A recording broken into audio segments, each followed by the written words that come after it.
మనలో కొందరు ఏదైనా పనులుంటే ఎదుటి వాళ్ళని బాగా పొగిడేసి పనులు చేయించుకుందామని ఆలోచిస్తుంటారు కదా. అలాంటి వాళ్ళలో సుందరం ఒకడు. ఇంతకీ సుందరం చేయించుకోవాలనుకున్న పనులేంటో, ఆ పనుల నిన్ను నెరవేరాయో లేదో ఈ కడుపుబ్బా నవ్వించే కామెడీ కథలో వినేద్దామా? మొదటి నుంచి చివరి వరకు ఎంతో నవ్వించే ఈ మునగ చెట్టు అనే కథను రచించిన వారు ప్రముఖ రచయిత శ్రీ విరించి గారు. మరి కథ వింటూ సరదాగా నవ్వేసుకోవడానికి మీరు సిద్ధమేనా? ఆఫీసుకు రాగానే సుబ్బారావు కోసం చుట్టూ చూశాడు సుందరం. సుబ్బారావు తన సీట్లో బిజీగా ఉన్నాడు, ఎప్పట్లా గోళ్లు గిల్లుకుంటూ. సుబ్బారావు దగ్గరగా వచ్చి, నీలాంటి కొలిగ్ దొరకడం నా అదృష్టం రా సుబ్బారావు అన్నాడు సుందరం, ఏదో కొత్త విషయం చెప్తున్నట్లు. సంతోషంతో ఉబ్బి తబ్బిబ్బవబోయి గతానుభవాలతో అనుమానం వచ్చి, అప్పు కావాలా అన్నాడు నెమ్మదిగా. ఛ, నీ ఫైల్స్ ఏమైనా రాసిపెట్టాలా అడిగాడు సుబ్బారావు. చచ్చ, పోనీ నా బైక్ మీద మీ ఇంటి దగ్గర డ్రాప్ చేయాలా? చచ్చ, మరి ఏమిటి, సుకృతమైన దుష్కృతమైన ఏదో కారణం ఉండాలి కదా అన్నాడు సుబ్బారావు అనుమానం చావక. నువ్వు అడగకుండానే అప్పు ఇచ్చి కుబేరుడివి, ఇచ్చినప్పు తిరిగి తీసుకొని దానకర్ణుడివి, చెప్పకుండానే ఫైల్స్ రాసిపెట్టే చిత్రగుప్తుడివి, నాకు బైక్ ఇచ్చి నువ్వు నడిచి వెళ్ళే త్యాగరాజువి అన్నాడు సుందరం. మరీ అంత వద్దు గాని విషయం చెప్పు, నేను తట్టుకోలేను అన్నాడు సుబ్బారావు దీనంగా. ఏం లేదు సోదరా, నీ హస్తవాస మంచిది. నీ చేత్తో డాక్టర్ పరధ్యానం దగ్గర మెడికల్ రీఎంబర్స్మెంట్కు ప్రిస్క్రిప్షన్ మెడికల్ బిల్స్ తీసుకోవాలి. నీకు డాక్టర్ పరధ్యానం పరమేశ్వరరావు దగ్గర పలుకుబడి ఉందిగా, నువ్వు వస్తే గానీ పనవ్వదు అన్నాడు సుందరం విషయం తేల్చేస్తూ. ఓస్ అంతేనా, సాయంత్రం వెళ్దాంలే అన్నాడు సుబ్బారావు హాయిగా ఊపిరి పీల్చుకొని.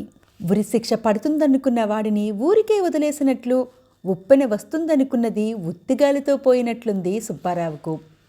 ఏడాదికోసారి 10,000 రూపాయల దాకా కుటుంబ సభ్యులు అవుట్ పేషెంట్గా చికిత్స తీసుకుంటే మెడికల్ రీఎంబర్స్మెంట్ ఇస్తుంది కంపెనీ. వాటికి సరిపడా బిల్స్ పెట్టాలి. చాలామంది డాక్టర్ పరధ్యానం దగ్గరే రాయించుకుంటారు. అయితే వచ్చిన చిక్కల్లా ఆయన ఓ పట్టాన త్వరగా రాయడు. అందుకని సుబ్బారావు సహాయం అడిగాడు సుందరం. డాక్టర్ పరధ్యానం పరమేశ్వరరావు హాస్పిటల్కు సుబ్బారావు ఫోన్ చేశాడు.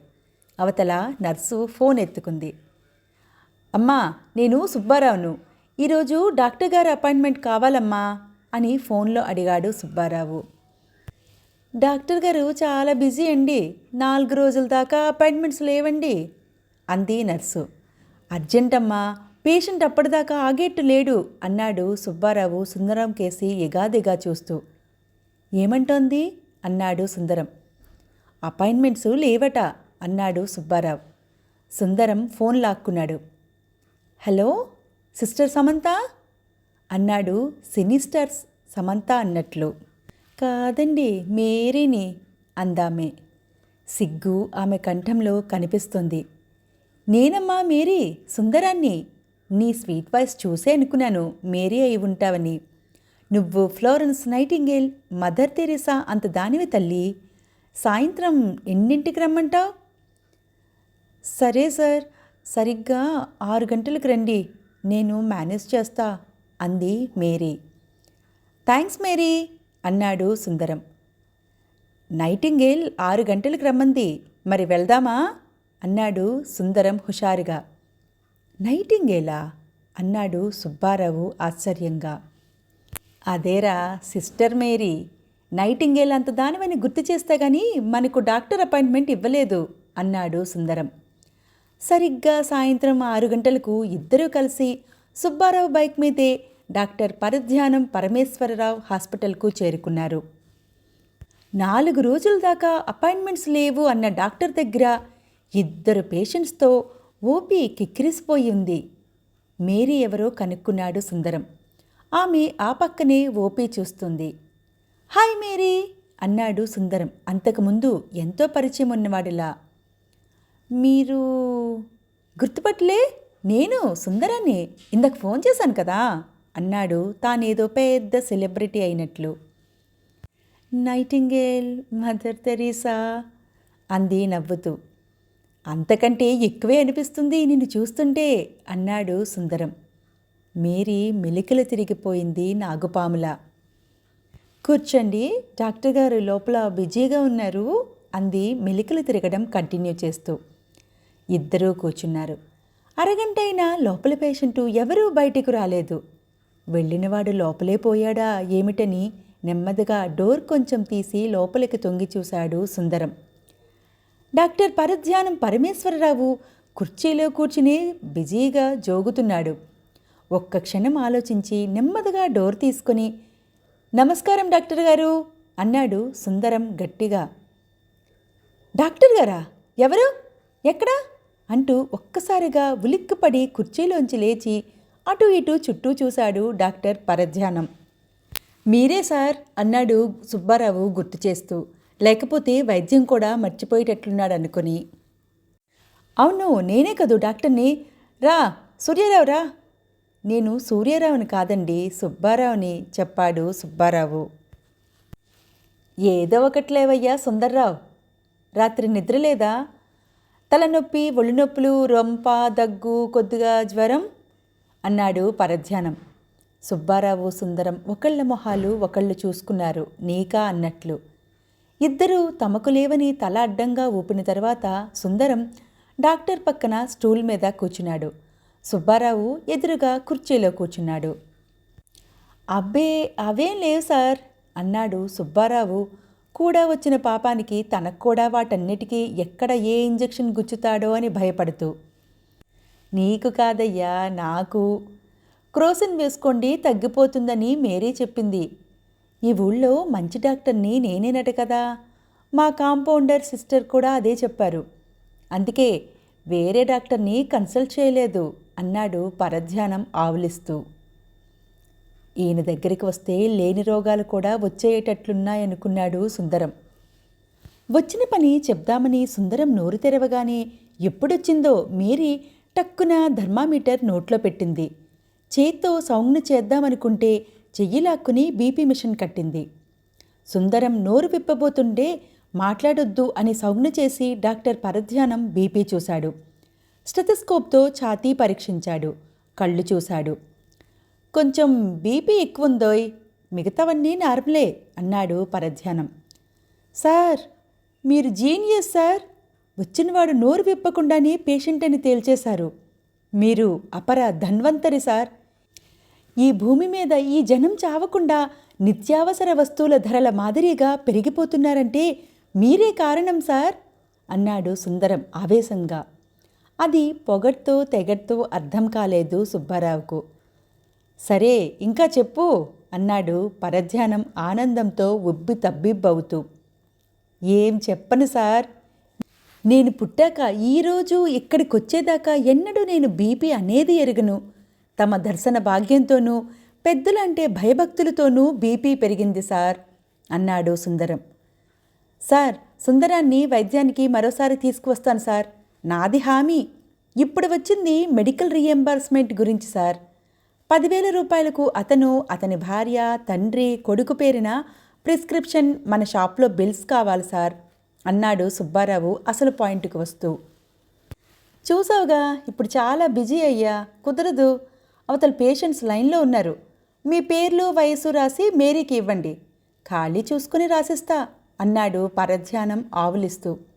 సరే సార్ అని నమస్కారం పెట్టి బయటపడ్డారిద్దరూ. బయట లైను లేదు, పేషెంట్సూ లేరు. మేరీ సలహాతో క్రోసిన్ కొనుక్కొని ఎప్పుడో వెళ్ళిపోయారు ఆ ఇద్దరూ. పేర్లు వయసు వివరాలు రాసి మేరీకి ఇచ్చారు. వారం రోజులు పోయాక డాక్టర్ ఫీజిచ్చి 10,000 రూపాయలకు బిల్స్, ప్రిస్క్రిప్షన్ తీసుకున్నాడు సుందరం. అవన్నీ ఫార్మేట్లో పెట్టి కవరింగ్ లెటర్ గుచ్చి మేనేజర్కు ఇచ్చాడు. ఏంటయ్యా సుందరం, బిల్స్ దండిగా పెట్టావే అన్నాడు మేనేజర్ పరాంకుశం. మా నాన్నకు గుండె నొప్పి, మా ఆవిడకు కాళ్ల నొప్పి, మా అబ్బాయికు కడుపు నొప్పి అని సుందరం అంటుంటే, ఆ కారణంగా నీకు తలనొప్పి అన్నాడు మేనేజర్. అవును సార్ అన్నాడు సుందరం. అన్నీ నొప్పులేనా? ఆశ్చర్యపోయాడు మేనేజర్ పరాంకుశం నోరెళ్ళబెట్టి. స్వీట్ ప్యాకెట్లోంచి ఓ స్వీట్ తీసి ఆ నోట్లో పెట్టి, మావి పాత తెలుగు సినిమా కష్టాలు సార్. ఏదో మీలా అర్థం చేసుకునేవాళ్ళు మేనేజర్గా ఉన్నారు కాబట్టి ఉద్యోగం చేయగలుగుతున్నాం సార్. దేవుడు లాంటి మీరు మేనేజర్గా ఉండటం మా అదృష్టం సార్ అన్నాడు సుందరం. సరే, అక్కడ పెట్టి చూస్తా అన్నాడు పరాంకుశం. ఆ బిల్స్పై స్వీట్ ప్యాకెట్ పెట్టాడు సుందరం. పొద్దున్నే లేచి మీలాంటి వాళ్ల మొహాలు చూస్తే పాపాలు పోతాయి సార్. మీ ఫోటో ఒకటిస్తారా, పర్సులో పెట్టుకుంటా అన్నాడు సుందరం. ఏదో నీ అభిమానం కొద్దీ అంటున్నావు కానీ నేను మరీ అంత గొప్పవాడిని కాదయ్యా అన్నాడు పరాంకుశం సిగ్గుపడుతూ, అక్కడికి తాను ఎంతో కొంత గొప్పవాడిని అన్నట్లు. వీడి సిగ్గు సంతకెళ్ళా అనుకుని వెళ్ళిపోయేవాడు మళ్ళీ వెనక్కి తిరిగి వచ్చి కలర్ ఫోటోని ఇవ్వండి సార్ అన్నాడు సుందరం. సరే సరే అన్నాడు పరాంకుశం ఆనందంగా. ఎవరినైనా ఇంద్రుడు చంద్రుడు అని పొగిడి బుట్టలో వేసుకోవడం సుందరానికి వెన్నతో పెట్టిన విద్య. సుందరం ముందు రాజుల కాలం నాటి వందిమాగదులు భట్రాజులు బలాదూర్. ఆ అటుతోనే సుబ్బారావు, మేరీ, పరధ్యానం, పరాంకుశం లాంటి వాళ్లతో పనులు చేయించుకున్నాడు. ఇప్పుడు మెడికల్ బిల్స్ హెడ్ ఆఫీసుకు పంపాడు పరాంకుశం.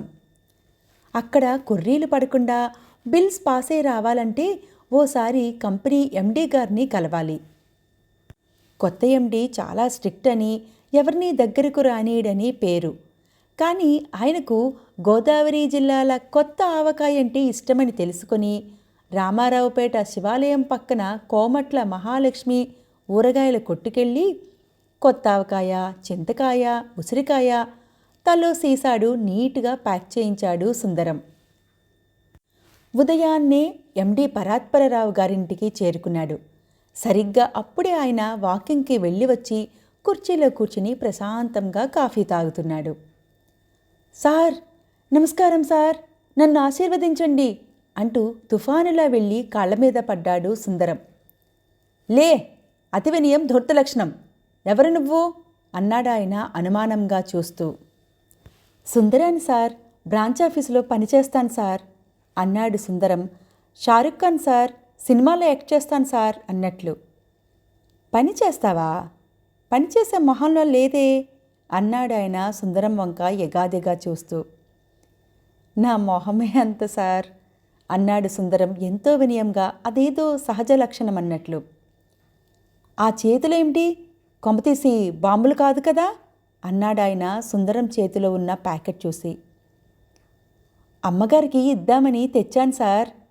కొత్త ఆవకాయ, చింతకాయ, ఉసిరికాయ స్వయంగా నేనే ముత్తావారి తోటలోకెళ్ళి మంచి మంచి కాయలు దగ్గరుండి కోయించాను సార్. ఇంటి దగ్గర కారాలు రోట్లో కొట్టించి అంబటి సుబ్బన్న గానుక దగ్గరకెళ్ళి నువ్వు పప్పు నూనె తెచ్చాను సార్. మావిడ మడికట్టుకుని మరీ ఈ ఊరగాయలు పెట్టింది సార్. మొదట మీరు రుచి చూసి ఎలా ఉందో చెప్పాలి సార్ అన్నాడు సుందరం మాటమాటికి చివర సార్ అంటూ వినయంగా. ఏమిటి, నా ఆరోగ్యమా? తిన్న తర్వాత మేం క్షేమంగా ఉంటే అప్పుడు నువ్వు తిందామనా అన్నాడాయన బిక్కమొహం వేసి. ఎంత మాట సార్, మీరు 10 కాలాల పాటు క్షేమంగా ఉంటేనే కదా సార్ మేం 2 పూటలా ఊరగాయలు తినేది. మీలాంటి గొప్ప మనసున్న ధర్మప్రభువులు ఉండబట్టే వర్షాలు పడుతున్నాయి, పంటలు పండుతున్నాయి అన్నాడు సుందరం. ఎండలు కాస్తున్నాయి అవునా? సునామీలు, భూకంపాలు రావట్లేదు. మీలాంటి నిజాయితీపరులు, మేధావులు, సహృదయులు ఎండీగా ఉండబట్టే మన కంపెనీ రోజురోజుకు అభివృద్ధి చెందుతోంది సార్ అన్నాడు అసందర్భం అని తెలిసినా అలవాటు ప్రకారం పొగుడుతూ. సరే, విషయానికి రా అన్నాడు ఎండీ. పనేం లేదు సార్, కేవలం తమ దర్శనం, ఆశీర్వచనం కోసమే ఇంటికి వచ్చాను సార్. మెడికల్ బిల్స్ కోసం ఆఫీస్కి వస్తాను సార్ అన్నాడు సుందరం లౌక్యంగా చేతులు కట్టుకొని. పరాత్పరరావు గారికి అర్థమైంది. సరే, ఆఫీస్కి రా అన్నాడు ఎండీ పరాత్పరరావు ఇక నిష్క్రమించమన్నట్లుగా. వస్తాను సార్ అని సుందరం వంగి వంగి నమస్కారం పెడుతూ వెనక్కి నడుచుకుంటూ వెళ్ళాడు. ఎండీ గారికి ఊరగాయలిచ్చిన హుషారులో ఉన్నాడేమో, పనైపోతుందన్న నమ్మకంతో ఈల వేసుకుంటూ 11ంటికి హెడ్ ఆఫీసుకు వెళ్ళాడు. ఎండీ గారి పేషీలో కాలు మీద కాలు వేసుకుని కాళ్ళు ఊపుతూ కూర్చున్నాడు. స్లిప్ పంపిన 10 నిమిషాలకే ఎండీ గారి నుంచి పిలిపొచ్చింది. వెళ్ళగానే ఆయన కాఫీ ఆఫర్ చేస్తే కాఫీ టీ అలవాటు లేవు సార్ అనాలని డిసైడ్ అయిపోయాడు. నమస్కారం సార్ అంటూ లోపలికి వెళ్ళాడు సుందరం ఉత్సాహంగా హుషారుగా. కాఫీ కాదు కదా, ఆయన సీటు కూడా ఆఫర్ చేయలేదు. ఏమిటయ్యా ఇవి అన్నాడు ఎండీ పరాత్పరరావు చేతిలో ఉన్న కాగితాలు చూపిస్తూ. మెడికల్ బిల్స్ అండి సమాధానమిచ్చాడు సుందరం ఎంతో వినయంగా వంగి. చిత్తు కాగితాలు అనుకున్నాలే అన్నాడు ఎండీ పరాత్పరరావు ఆశ్చర్యపోతూ. సార్, మీ ఆవిడ కాలికి దెబ్బ తగిలితే గుండెకి ఈసీజీ తీశారా? నీకు తలనొప్పొస్తే కాలికి ఎక్స్రే తీశారా? మీ నాన్నకు గుండె నొప్పొస్తే పొట్టకు ఎండోస్కోపీ తీశారా? మీ అబ్బాయికి కడుపు నొప్పి వస్తే కాలుకు బ్యాండేజీ వేశారా అన్నాడు పరాత్పరం. సార్ ఎక్కడో ఏదో పొరపాటు జరిగింది సార్. ఒకదానికొకటి మారిపోయాయి. డాక్టర్ పరధ్యానం గారు ఒకదానికొకటి రాసుంటారు సార్. ఒకసారి లేవ్వండి, నేను సరిచేసిస్తాను అన్నాడు సుందరం కంగారుగా. డాక్టర్ ఒకదానికొకటి రాశారంటే ఇవన్నీ ఒకేసారి రాయించావన్నమాట. అంటే అన్నీ బోగస్ బిల్స్ అన్నమాట అన్నాడు ఎండీ పరాత్పరరావు. సార్, అన్నీ కరెక్టే సార్, ఎప్పటికప్పుడు తీసుకోపోవడంతో అలా అయ్యింది సార్. అవును, పొద్దునేమన్నావు? స్వయంగా ముత్తావారి తోటకు వెళ్ళి మామిడికాయలు, చింతకాయలు, ఉసిరికాయలు కోయించి మీ ఆవిడ చేత మడిగట్టించి ఊరగాయలు పెట్టించావా? మీ ఆవిడ పేరు కోమట్ల మహాలక్ష్మ. సరే, ముత్తావారి తోటలో నీకు మునగ చెట్టు దొరకలేదా? మునగాకు, మునగకాయలు కూడా ఆరోగ్యానికి చాలా మంచివయ్యా. కానీ ఎవ్వరిని మునగ చెట్టు ఎక్కించుకో, దబుక్కున నీ మీదే పడతారు. మరి ఈ బిల్స్ వాపస్ తీసుకువెళ్తావా, లేదా తప్పుడు బిల్స్ పెట్టావని సస్పెండ్ చేయమంటావా అన్నాడు ఎండీ పరాత్పరరావు గారు. చిల్లర దొంగకి ఉరి వేయమంటావా, యావజ్జీవం వేయమంటావా అని ఉదారంగా ఆప్షన్ ఇచ్చినట్లు. ఆ మాటలకి సుందరానికి మొట్టమొదటిసారి బీపీ పెరిగింది. సార్ అన్నాడు బేర్మనలేక. ఈసారి మునగ చెట్టు ఎవరిని ఎక్కించడానికి ప్రయత్నించుకో, నువ్వే ఎక్కు. మునక్కాడ ఊరగాయ నువ్వే మడిగట్టుకుని పెట్టి పట్టుకురా పో అన్నాడు ఎండీ పరాత్పరరావు బిల్స్ సుందరానికిస్తూ. డామిట్, కథ అడ్డం తిరిగింది అని సుందరం తనలో తను గొణుక్కున్నాడు గిరీశంలా. అదండి మునగ చెట్టు అనే ఈ హాస్య కథ. ఈ కథ మీకు చాలా నచ్చిందని అనుకుంటున్నానండి. మరిన్ని ఇంట్రెస్టింగ్ వీడియోస్ కోసం మన మాధవి ముచ్చట్లు ఛానల్ను సబ్స్క్రైబ్ చేసుకుని పక్కనే ఉన్న బెల్ ఐకాన్ని ప్రెస్ చేయగలరు. అలాగే వీడియోస్ను లైక్ చేసి మీ వాళ్ళకు షేర్ చేయగలరు. మీరందరూ ఎప్పుడు బాగుండాలి.